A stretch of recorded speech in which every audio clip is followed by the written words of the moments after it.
everyone. I'm Natalie Macker, and thanks for being here with us on Women's Equality Day to recognize the suffrage centennial. Susan Scarlatta and I are delegates for Vision 2020, which is a national coalition of individuals and organizations in all 50 states working together for women's economic, political, and social equality in the United States. It was founded by Drexel University's Institute for Women's Health and Leadership in Philadelphia. Today's program is hosted by Off-Square Theater, the Jackson Hole Historical Society and Museum, ThinkWY Wyoming Humanities, and the Wyoming Women's Action Network, which is also an allied organization for Vision 2020. Before COVID arrived, as Vision 2020 delegates, we were scheduled to travel to Philadelphia this fall to work with peers from across the country to accelerate the pace of women's progress. That might be happening later, but we are here today to have the opportunity with this supportive community behind the push for gender equity. We look forward to spending the next hour with you. Hi everyone, I am Susan Scarlatta. Today we honor the past, enrich the present, and shape the future for women and girls. Today we pause to present a unified salute to the suffragists and subsequent generations that have continued to work to bring us closer to gender equality. 100 years ago, on August 26th, the 19th Amendment to the U.S. Constitution became law, granting American women the right to vote. Each year, the Vision 2020 Toast to Tenacity takes place around this date, National Women's Equality Day, to honor the women who persevered against the odds, enduring ridicule and even jail to win this right for American women. Today, we'll hear from different voices, time periods, and languages. We are joined by women from around the state whom you will meet to honor this day and remind us of the work we have to do. Thank you so much for being here. And first up, we have Malia Tuttle to introduce our first part of the program. Hi, so my name is Malia Tuttle. I was born and raised here in Teton County, and for most of my life, I've taken a very active role in the politics, not only here in my hometown, but as well as those across the country. I am also part of the Oglala Lakota tribe. Because of all that, today has a very special meaning for me and my view on feminism and what progress means for women everywhere. Many indigenous tribes in the United States operated as matriarchies before colonization, meaning that the eldest woman in each clan was the main voice in leadership. Those political and social beliefs we held by specifically the Iroquois tribe about the role of women fired the revolutionary vision of early feminists by providing a model of freedom for women at the time when Euro-American women experienced few rights. Women of the Six Nation Iroquois Confederacy possessed freedoms far beyond those of their white sisters. Divisive political power, control of their body, control of their own property, custody of the children they bore, and the power to initiate divorce, satisfying work, and a society generally free of rape and domestic violence. The thoughts of Elizabeth Cady Stanton and Matilda Jocelyn Gage, two influential suffragettes, were shaped by their involvement with Indigenous women, neighbors in upstate New York. In acknowledgement of the Native practice of equality of rights, the 150th anniversary of the commemoration of the first Women's Rights Convention, held in July 1998, began with the first words, the Thanksgiving address, spoken in Mohawk by Wolf Clan member Judy Swamp, on behalf of the people of the world. So we will open up our program today with a video of that event.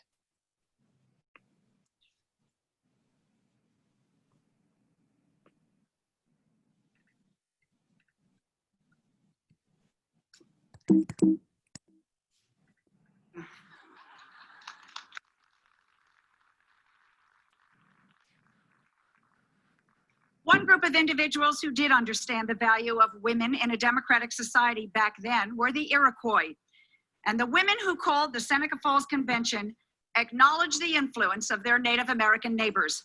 In honor of that connection, Judy Swamp of the Wolf Clan of the traditional people of the Mohawk Nation will formally open this ceremony with the first words.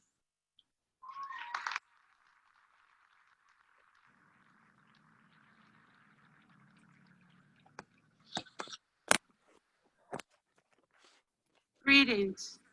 It is an honor for me to be here to make this presentation, especially when I see so many faces, a lot of them women.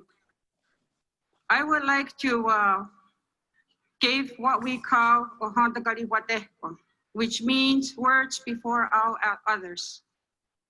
I will say it in Mohawk and translate. Neno nakahno ni wata ni salahawi. Neno nakahno ni kwajataloro. Nene chikati ukwetake. Nene kahno na hunto kwetaloro ke. Nene ayehlek. Akwe koronata karite. Ona kati ne what they can wala to me. To do what and wala dunyo. Tanona ni ne to can wala to me. Nene tini staha. Nene kwala sita ko zalako. Nena kwe kutka umhake. Una hotan kwa tahni latsta. Neni nana kwe kuti to wahwe noni. Ne yu kwa ni kumra. Tie tin wala to. Nene tini staha. Uja. Nekati ona neno oya. Nende tin wala to me. Nene jina hot yu tunyanyu. Jinu weni te wes. Nego hujake. Nena kweko. Nene yu kwa tahni latsta kwe. Numa wahni salatenyu. Esu wa mkwati. Dek chiseko ki wa ki tin wala to me. Deno no kwa sun a. O hunde sun a. Chio piloto. Akweko jina hot yu tunyanyu. Nena kweko nene totka. Nene go nuwe liang hujatatu. Nekati no na kweko. Ati to wa hwe nuni. Tiu tin wala to me. Ne jina hot wa kana tunyu. Deno nene oya. Nene tiu tin wala tunyu. Nene chio piloto. Nene yotkata no negen yotariha. Nene tono to te la kwa we hosta. Nekati ne ona. Tiu tin wala to me. Ni chio piloto tunyu. Pa nene oya. Nene jina hota. Tiu na tawari nene de to watsta. Nene waro. Nene no ona tiu tin wala to me. Nene chio piloto kutketo ta nene skenutu. Nene hatu kunate. Nene na kweko tiu kinyatu. Nene getko. A kweko ne kunes na hota itinyahes. Nekati nene ona. A kweko tiu wahwe nuni ni kwa di kumra. Tiu tin wala to me. Nene skenutu. Ta nene ota ne kalyo. Nekati nene oya. Wa kitin wala tunya. Nene chikah ne kalonyo chimhujate. Nene ahno anu wani salatenyu. Taito wumheke. Nene to sa na yo to hake. Nene ne kanus. Nene jiong yu kwa nyatatas. Nene kwa nyatanawa. Nekati nene ona. Anti to wahwe nuni yu kwa ni gumura. Tana kwe kutiu chin wala tunya. Nene chikah ne kalonyo. Ta nene ka jusun a. Nene nuna tio na tawari.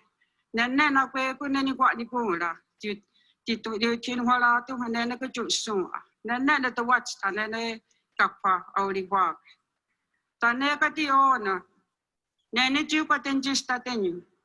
Nene skaji ela. Nene kwa ho hatu dat kwa tastu. Nene oji to konga. Nene na okya ke to watch ta. Nene kwa tahni latsta kwe. Chikoti kwa taore ohujake. Ona kati nene aska jina tito waile. Tito wahwe noni kwa ni kumra. Ta tiu chin wala tu. Nene oji to konga. Ta nene kati one oni. Nene jit karuhiati tu watkato. Nene lati welas. Nene na kohnu wani salatenyu. Nene ne tatihas no ne kasunga. Nene kweko asa sununi chika ne karunya. Nene kati nene titu wahwe nuni kwa ni kumura. Ta chituan wala tu. Nene lati welas. Ta nona ni oni. Ne kairi ni kaurake. Nene swake yo tariha. Swake ni yo wisto. Nene ne kohnu wene yu kwari wawase. Ase sa yuni chinkwatunre. Nekati nene ona tituaten wala tu. You are listening now to Judy Swan, Mohawk clan mother. You are listening to words being spoken in Mohawk called the first words in traditional Mohawk openings, celebrations, and ceremonies. Judy Swan, wife of Jake Swan, a well-known chief in the Tree of Peace Society, is offering these words to be translated in English to officially open the ceremony. Nene asutone kakalakwa. Nene watch the gate kumsalane. Nene titin wala tu.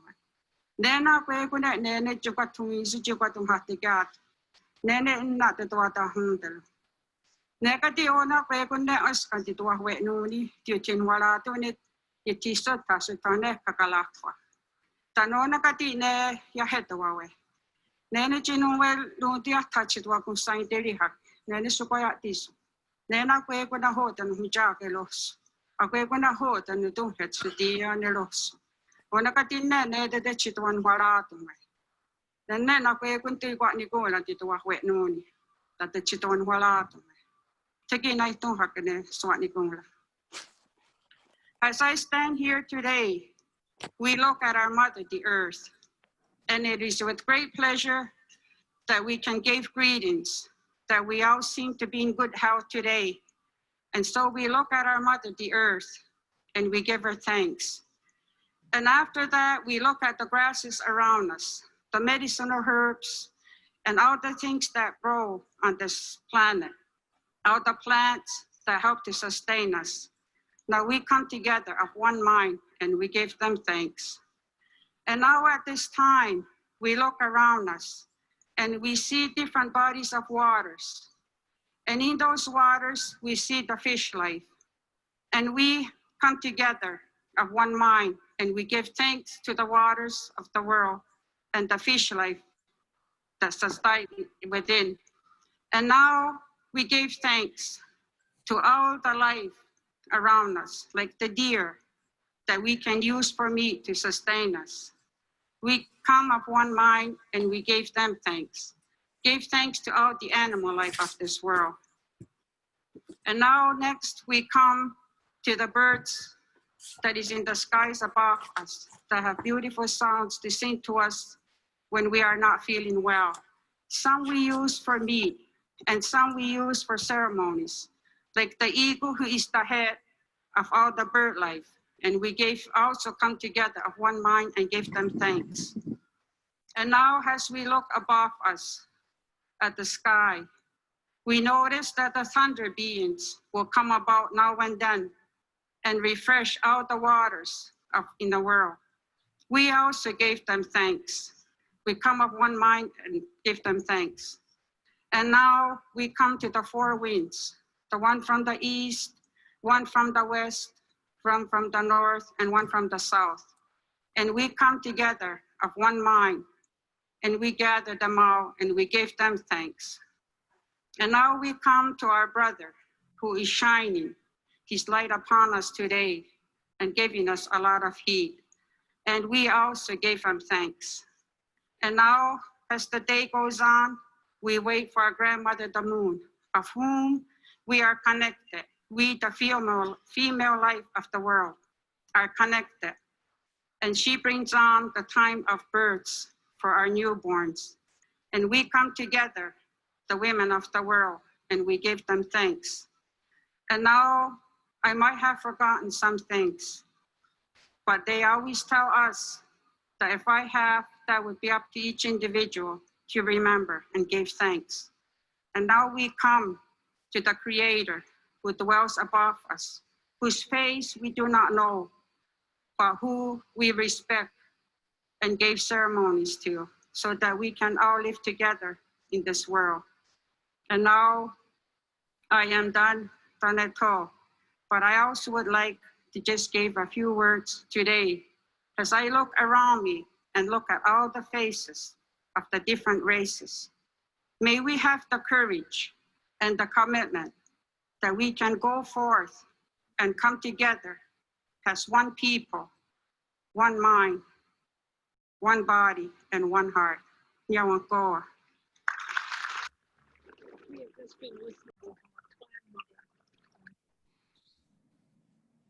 Thank you. Okay, thanks Natalia and Malia. I think next we have a reading accompanied by a slideshow playing in the background. And the Historical Society and Museum compiled this slideshow, which includes a series of historic photographs and images related to women's suffrage and political leadership locally here in Jackson Hole, regionally and nationally, to help illustrate the breadth and power of this important historic moment and historic work, really. So this is just a really small snapshot, and I encourage you to explore the resources listed at the end of the PowerPoint to both see and learn more. The Library of Congress is a treasure trove for photographs from the suffrage movement. And I think with that, I pass it off to Reed Dornan. Yes, I'd like to introduce the anti-suffrage monologue written by Marie Jenny Howe, who was a Unitarian minister in 1910. By the time the suffrage campaign had hit its peak in 1910, they started to draw on an imaginative use of lots of different media. Mainly, they reached other women through parlor plays, dramatic tableaus, and short monologues. They would gather in the afternoon for meetings and do these performances of a monologue like the one coming up. This particular monologue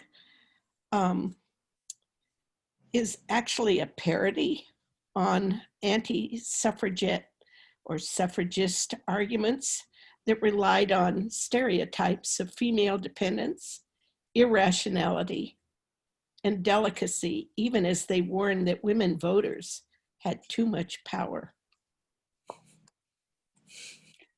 Please do not think of me as old-fashioned. I pride myself on being a modern, up-to-date woman.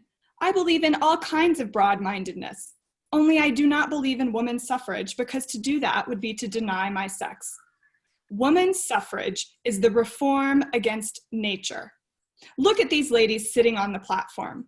Observe their physical inability, their mental disability, their spiritual instability, and general debility. Could they walk up to the ballot box, mark a ballot, and drop it in? Obviously not.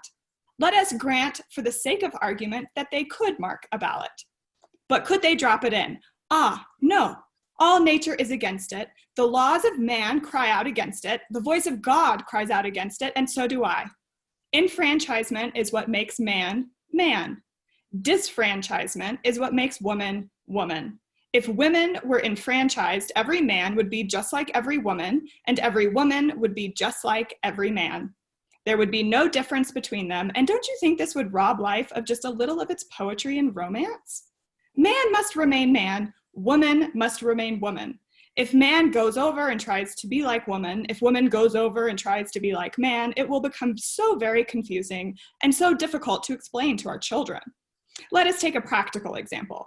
If a woman puts on a man's coat and trousers, takes a man's cane and hat and cigar, and goes out on the street, what will happen to her? She will be arrested and thrown into jail. Then why not stay at home? I know you begin to see how strongly I feel on this subject, but I have some reasons as well. These reasons are based on logic. Of course, I am not logical. I am a creature of impulse, instinct, and intuition, and I glory in it. But I know that these reasons are based on logic because I have culled them from the men whom it is my privilege to know. My first argument against suffrage is that the women would not use it if they had it. You couldn't drive them to the polls. My second argument is if the women were enfranchised, they would neglect their homes, desert their families, and spend all their times at the polls. You may tell me that the polls are only open once a year, but I know women. They are creatures of habit. If you let them go to the polls once a year, they will hang around the polls all the rest of the time. I have arranged these arguments in couplets. They go together in such a way that if you don't like one, you can take the other. This is my second anti-suffrage couplet. If the women were enfranchised, they would vote exactly as their husbands do and only double the existing vote. Do you like that argument? If not, take this one.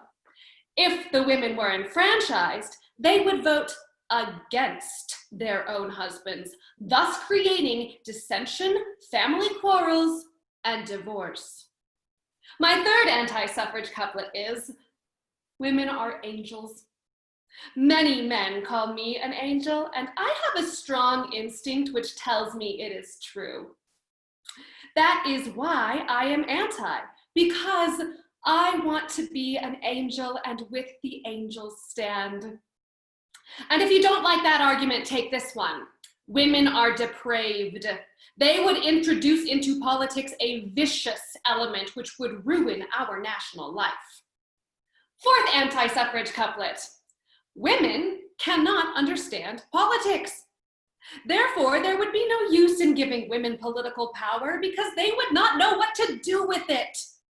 On the other hand, if the women were enfranchised, they would mount rapidly into power, take all the offices from all the men, and soon we would have women governors of all our states and dozens of women acting as president of the United States. Fifth anti-suffrage couplet. Women cannot band together. They are incapable of organization. No two women can ever be friends. Women are cats. On the other hand, if women were enfranchised, we would have all the women banded together on one side and all the men banded together on the other, and there would follow a sex war which might end in bloody revolution. Just one more of my little couplets. The ballot is greatly overestimated. It has never done anything for anybody. Lots of men tell me this. And the corresponding argument is the ballot is what makes man, man.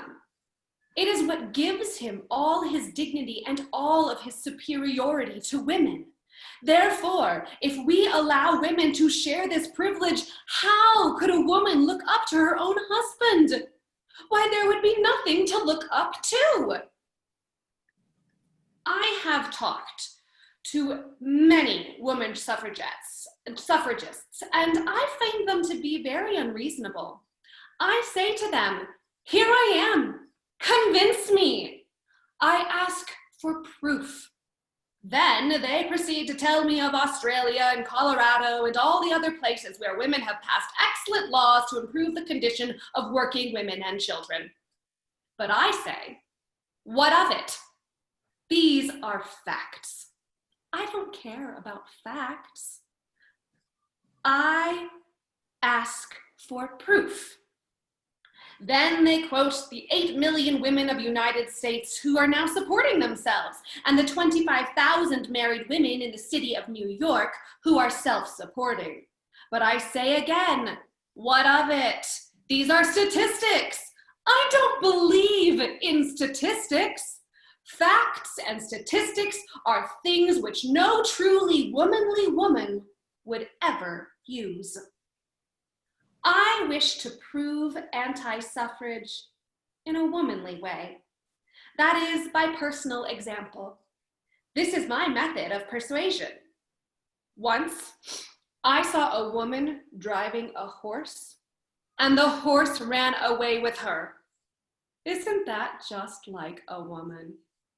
Once, I read in the newspapers about a woman whose house caught on fire, and she threw the children out of the window and carried the pillows downstairs. Does that show political acumen, or does it not? Besides, look at the hats that women wear. And have you ever known a successful woman governor of a state? Or have you ever known a really, truly successful woman president of the United States? Well, if they could, they would, wouldn't they? Then if they haven't, doesn't that show that they couldn't? As for the militant suffragettes, they are all hyenas in petticoats. Now, do you want to be a hyena and wear petticoats?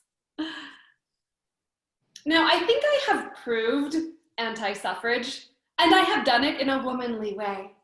That is, without stooping to the use of a single fact or argument or a single statistic. I am the prophet of the new idea. No one has ever thought of it or heard of it before. I well remember when this great idea first came to me. It waked me in the middle of the night with a shock that gave me a headache. This is it.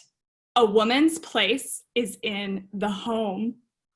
Is it not as beautiful as it is new as it is true? Take this idea away with you. You will find it very helpful in your daily lives. You may not grasp it just at first, but you will gradually grow into understanding of it. I know the suffragists reply that all of our activities have been taken out of the home. The baking, the washing, the sewing, the spinning are all long since taken out of the home. But I say all the more reason that something should stay in the home. Let it be woman. Besides, think of the great modern invention, the telephone. That has been put into the home. Let women stay at home and answer the telephone. We antis have so much imagination. Sometimes it seems to us that we can hear the little babies in the slums crying to us. We can see the children in factories and mines reaching out their little hands to us, and the working women in the sweated industries, the underpaid, underfed women reaching out their arms to us, all crying as with one voice, save us from women's suffrage. Well, may they make this appeal to us, for who knows what women's suffrage might not do for such as these. It might even alter the conditions under which they live. We antis do not believe that any conditions should be altered. We want everything to remain just as it is, always for the best. Whatever is right. If misery is in the world, God has put it there, let it remain. If this misery presses harder on some women than others, it is because they need discipline. Now, I have always been comfortable and well cared for, but then I never needed discipline.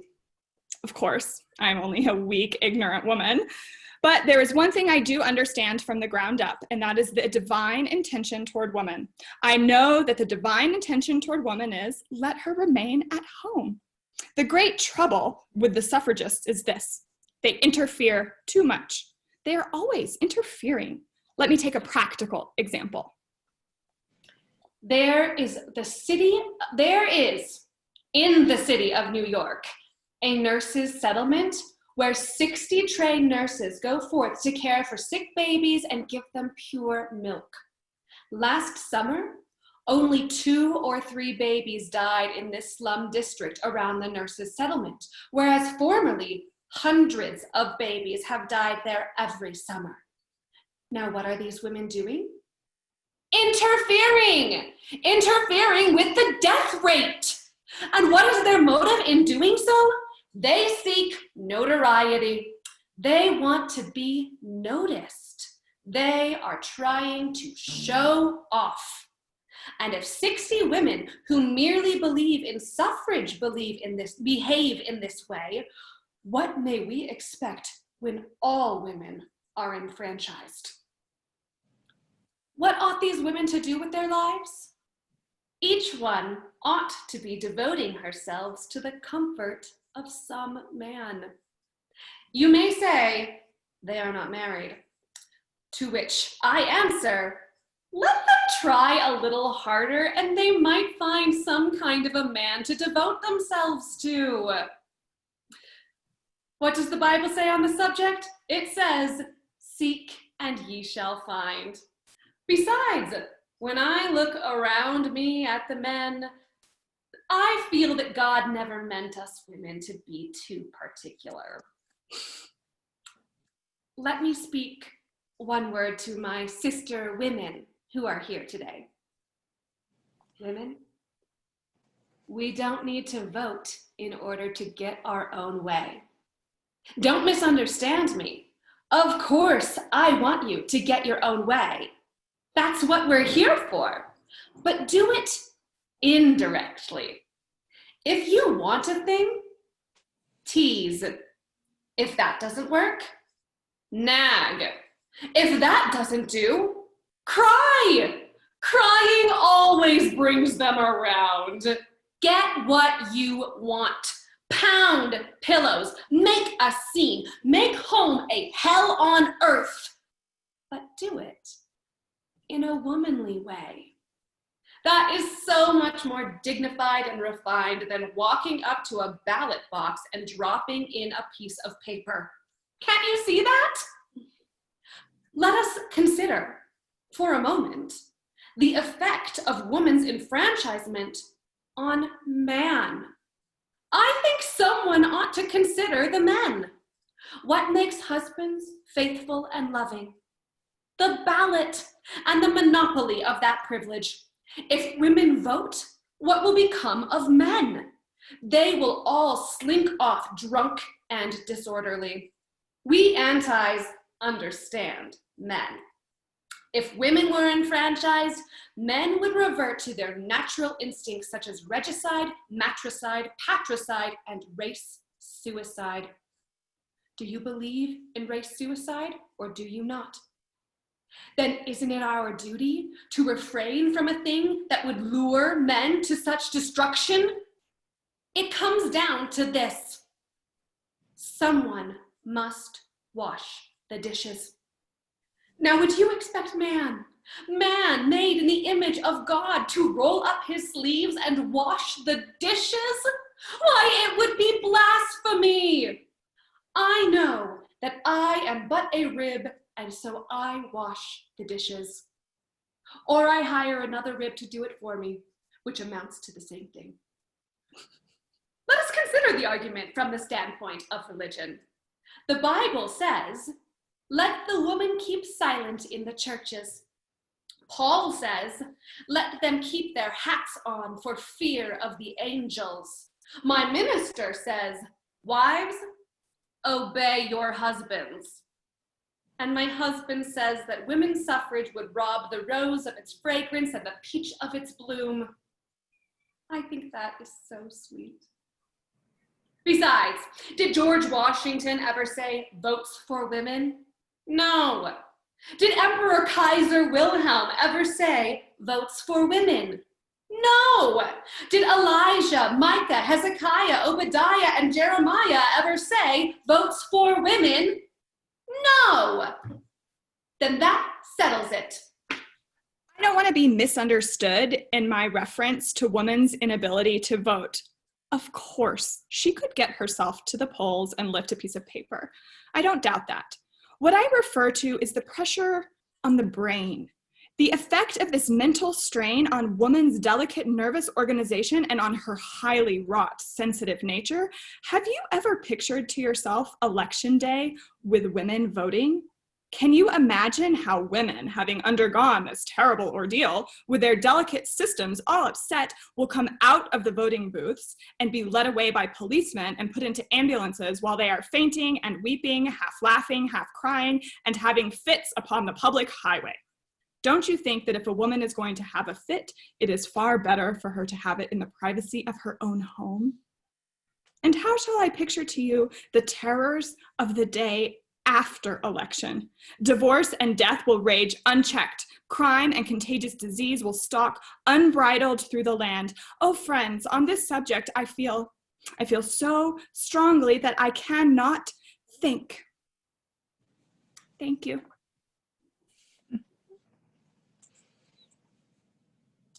The playwright later founded a group called Heterodoxy, a group of women intellectuals and radicals in New York's Greenwich Village.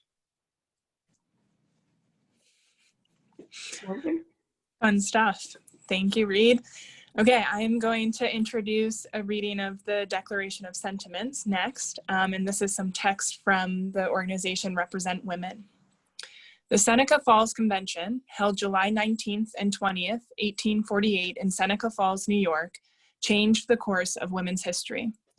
Seneca Falls was where great feminists of the time came together to sign the Declaration of Sentiments, the first affirmative declaration of women's rights in United States history. The Declaration of Sentiments, which Elizabeth Cady Stanton modeled after the Declaration of Independence, was the framework for the women's suffrage movement, as it argued for equal rights for women and men. Frederick Douglass, who was among the 32 men and 68 women who signed the document, described it as the, quote, grand movement for attaining the civil, social, political, and religious rights of women. While the Declaration of Sentiments was written in 1848, much of its text still remains relevant today. Women remain underrepresented at every level of government, meaning that they must still, quote, submit to laws in the formation of which they had no choice. While we celebrate how far we have come since the women of Seneca Falls came together to assert their rights, we must recognize that we remain far from the ideal that they pictured. We still have work to do. And now, the Declaration of Sentiments. When, in the course of human events, it becomes necessary for one portion of the family of man to assume among the people of the earth a position different from that which they have hitherto occupied, but one to which the laws of nature and of nature's God entitle them, a decent respect to the opinions of mankind requires that they should declare the causes that impel them to such a course.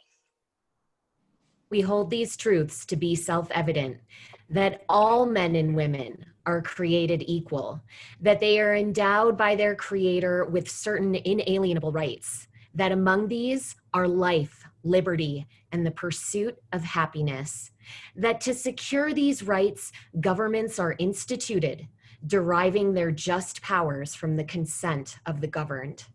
Whenever any form of government becomes destructive of these ends, it is the right of those who suffer from it to refuse allegiance to it and to insist upon the institution of a new government, laying its foundation on such principles and organizing its powers in such form as to them shall seem most likely to affect their safety and happiness.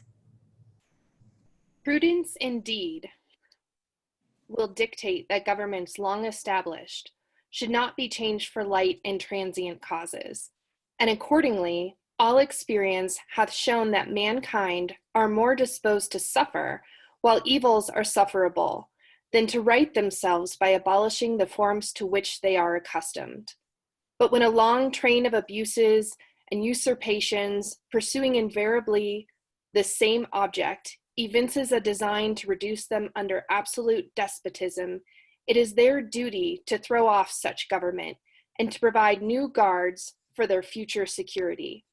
Such has been the patient sufferance of the women under this government, and such is now the necessity which constrains them to demand the equal station to which they are entitled.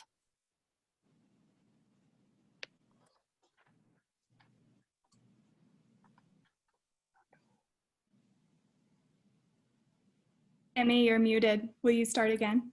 Yes.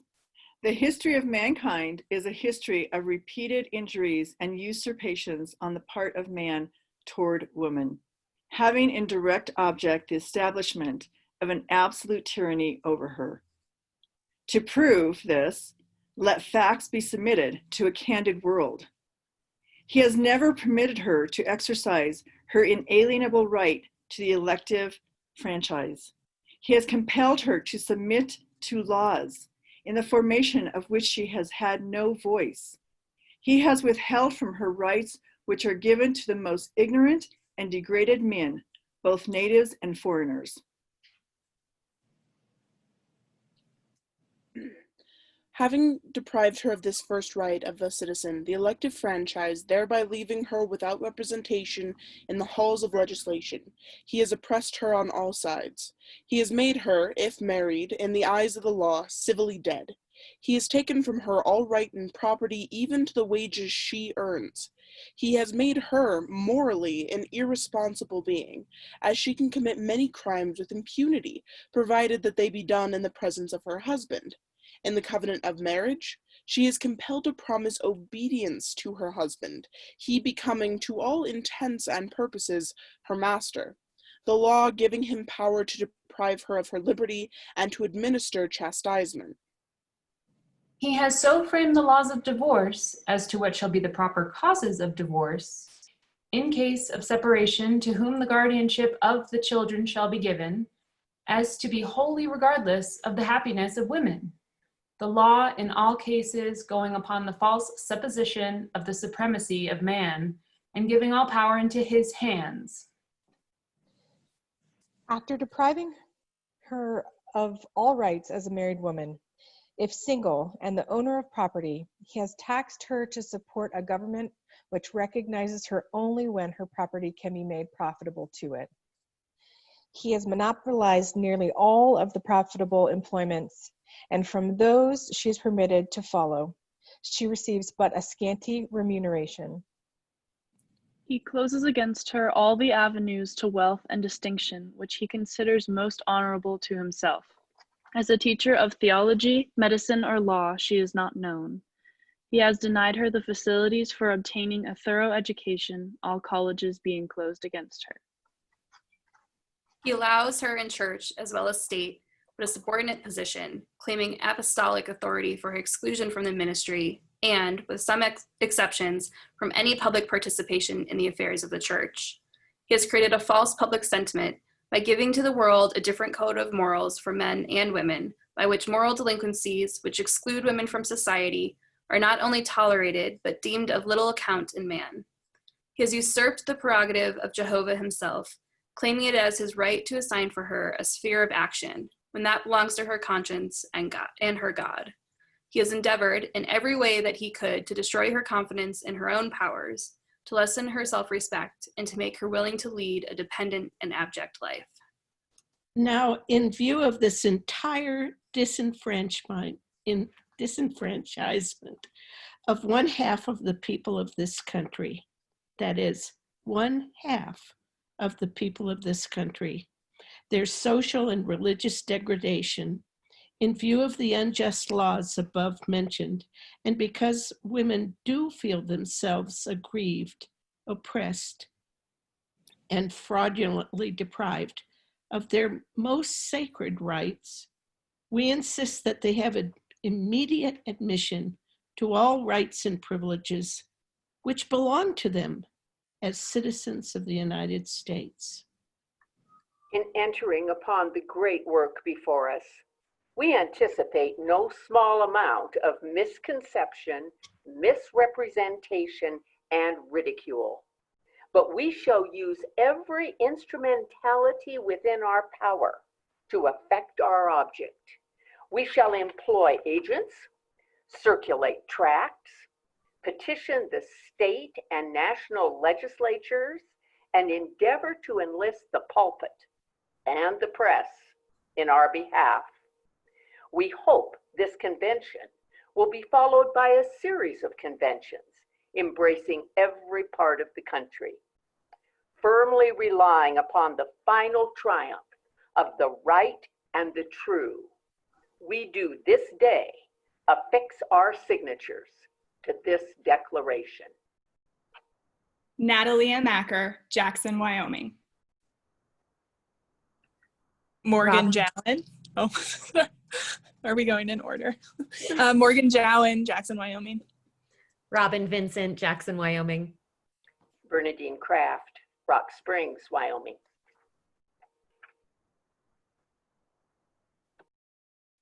Susan Scarlata, Jackson, Wyoming. Kristen Spahn of Sheridan, Wyoming. Shelby Reed, Jackson, Wyoming. Emmy DeGrappa, Jackson, Wyoming. Reed Dornan, Jackson, Wyoming. Malia Tuttle, Jackson, Wyoming. Melissa Cassett, soon to be Lander, Wyoming. Scarlett Cook, Victor, Idaho. Lauren Owens, Jackson, Wyoming. Ann Mason, Laramie, Wyoming.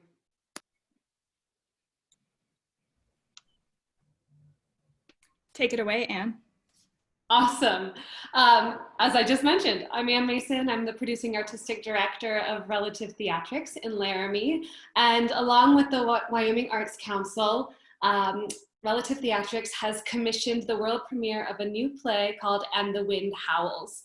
And we have a little promo teaser to share with you because we have produced this play and executed it in a hybrid theater film format that will be distributed all across the state, September 4th to the 13th, on your screens and in your home.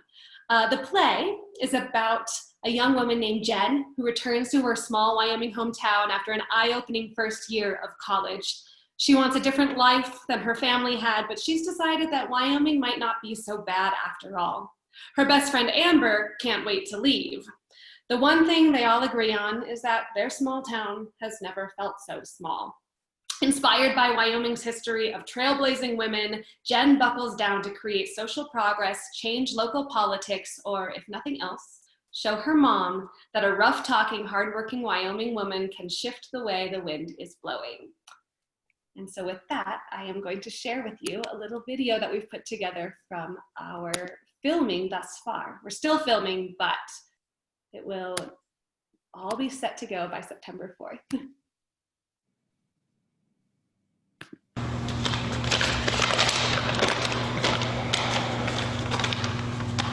We're in the full swell of the 150th celebration of women's suffrage. We boast our dates and names and places. The why we tell ourselves is almost humorous to us. We say women were granted, yes, given by white men with the power of legislation, the right to vote because, well, we hoped it would make women want to move here. The railroads and gold brought men to Wyoming, and with a 6-to-1 ratio, we needed a reason to make this place seem more attractive to women out east. Rights and opportunity dangled like carrots to lead them here. William Bright introduced the bill to the legislature.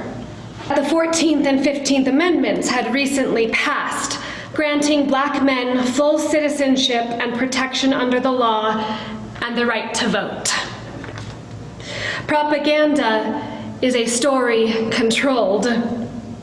Keeping the narrative about opportunity for white women was in their favor, so Bright introduced the bill with the justification that if Black men could vote, surely his wife and mother were equally worthy. Control maintained. And when I look at all the young people in this state, I wonder if the stories we're telling ourselves are enough to justify the history that we're living. How do we celebrate the history that we love without ignoring the history that we don't?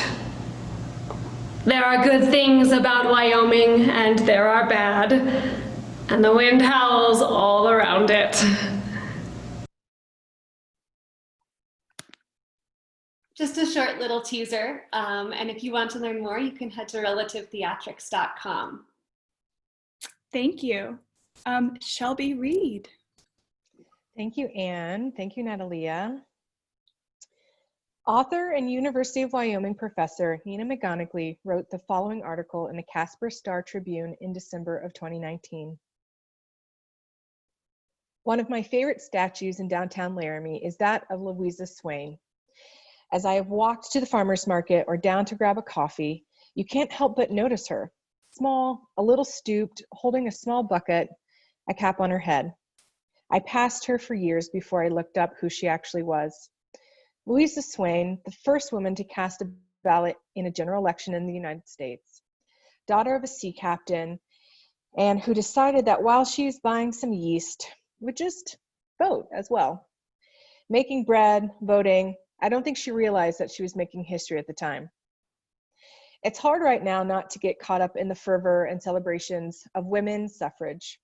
And Wyoming is at the forefront, being the first territorial legislature to grant women suffrage in 1869. And this is a fact worth celebrating indeed. But there's something that still gives me pause in all of these festivities and congratulations. And that is that many Asian, Black, Native, and Latin women were not part of this history. They often asked for voting rights without the same results as white women. The 19th Amendment and Wyoming's women's suffrage did not always include all women. These laws were primarily for white middle and upper class women. Most women of color largely did not enjoy the right to vote until 1869. Until after 1869. Jim Crow laws and the Ku Klux Klan had a firm grip in the southern states. African American women in the 1920s South were as affected as African American men, after the passage of the 15th Amendment in 1870 struggled to vote. Indigenous peoples and Native Americans were not granted citizenship until 1924, so they were also unable to vote. Susan B. Anthony, who I was taught to love as a child in history class, was opposed to slavery before the Civil War and formed alliances with abolitionists like Frederick Douglass. But these alliances frayed when she saw that African American men would get the vote before white women. Anthony famously said, "I will cut off this right arm of mine before I will ever work or demand the ballot for the Negro and not the woman." This shows the complicated intersection between race and voting. Wyoming's women of color often do make history, and strides have been made. My mother, Nimi McGonigal, was the first person born in India to be elected to a state legislature in the United States.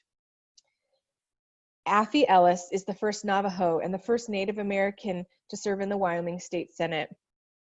These achievements highlight how women in Wyoming continue to make firsts. Governor Mark Gordon's task force on missing and murdered Indigenous persons illuminates the high rates of murder or missing Native American women and girls, a fact that has been ignored for decades. But while the right to vote was a giant step at the time, as we celebrate going forward, we still as a state have a long way to go for women.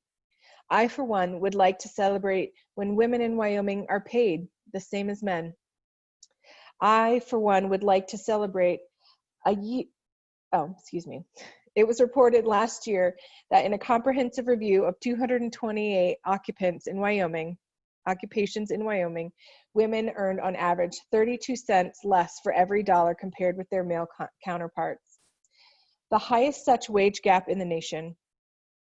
Along with the celebrations, let's fix this. I am for a women's movement that champions the rights of all women, whatever their economic status or race. But in this moment of celebration, it is important to remember that injustice and inequality about race and gender still exist in Wyoming today. A task force has to exist to highlight missing and Indigenous women. Our legislature is only 15.6% women. More women need to run for office, and in the state, more women of color need to have predominant roles in our leadership. I still think of Louisa Swain going down to buy yeast, walking home having made history. She was an average, quiet woman, doing what was legally hers to do. History allows the average person to be extraordinary. Her first steps started the path that we Wyoming women need to continue on, making sure women's voices, all women's voices, are heard. That road ahead is long. We still have work to do. Thank you. Susan. Thanks, Shelby. I'm going to read a poem by the writer, activist Audre Lorde. The title is Now. Now, woman power is Black power, is human power, is always feeling my heart beats as my eyes open, as my hands move, as my mouth speaks. I am, are you ready? Okay, let's all get our toasts ready. Your teacup, your water, whatever you have. I'm going to read the 19th Amendment, which says, "The right of citizens of the United States to vote shall not be denied or abridged by the United States or by any state on account of sex. Congress shall have power to enforce this article by appropriate legislation." Let's raise our glasses in a toast to tenacity for the women who came before us, the names we know and the many more names we don't know, and for the women yet to come. Salute. Cheers. Cheers.